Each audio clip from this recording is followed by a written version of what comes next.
Kembali lagi bersama saya Naila di Ramadan Reading Project episode kedua, dan di episode kali ini saya akan membacakan sebuah tulisan dalam buku berjudul 30 Sajian Ruhani Renungan di Bulan Ramadan karya Nurholis Majid.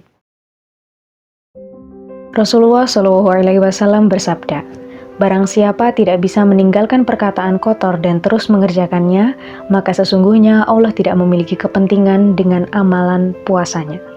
Berkaitan dengan kasus serupa, amat menarik kiranya diungkapkan sebuah cerita Rasulullah SAW. Dikisahkan beliau sering melambat-lambatkan ceramahnya padahal para sahabat sudah berkumpul.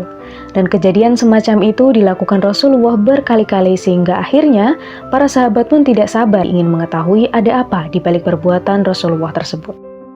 Dan setelah diamat-amati, ternyata Rasulullah sedang menunggu kedatangan seseorang yang menurut kalangan sahabat tidak populer.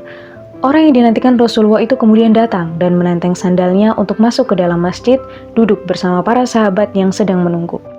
Ketika ditanya para sahabat mengapa ceramahnya dimulai setelah menunggu orang tadi, Rasulullah pun menjawab bahwa orang yang baru datang itu adalah dari golongan ahli surga. Tentu saja jawaban Rasulullah tersebut membuat penasaran para sahabat. Salah seorang sahabat yang cerdik karena didorong oleh rasa penasaran mencoba mengetahui amalan macam apa saja yang diperbuat orang itu hingga dikatakan oleh Rasulullah sebagai ahli surga. Akhirnya sahabat tadi harus mengikuti orang tersebut secara diam-diam, dan setelah mengetahui rumahnya, ia datang dan mengaku sebagai seorang tamu yang kemalaman. Sahabat itu pun meminta agar diizinkan bermalam di rumah itu. Selama bermalam di rumah orang tersebut, sahabat itu selalu mengawasi dan memperhatikan amalan keseharian orang tersebut yang menurut penilaiannya, amalan orang itu sesungguhnya tidak ada yang istimewa, kecuali bahwa setiap kali bangun atau membetulkan posisi tidurnya, ia selalu menyebut nama Allah.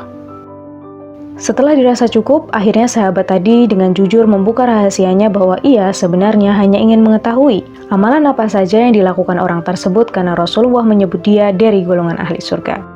Orang itu pun mengingat-ingat semua amalan keseharian yang biasanya dikerjakan, dan ia pun mengetahui tidak ada istimewanya. Kemudian ia mengatakan menurut dugaan dan perkiraan bahwa dirinya barangkali termasuk orang yang tidak pernah melakukan qaul dzur, berkata keji, kotor, dan dengki atau al-hasad dengan siapapun.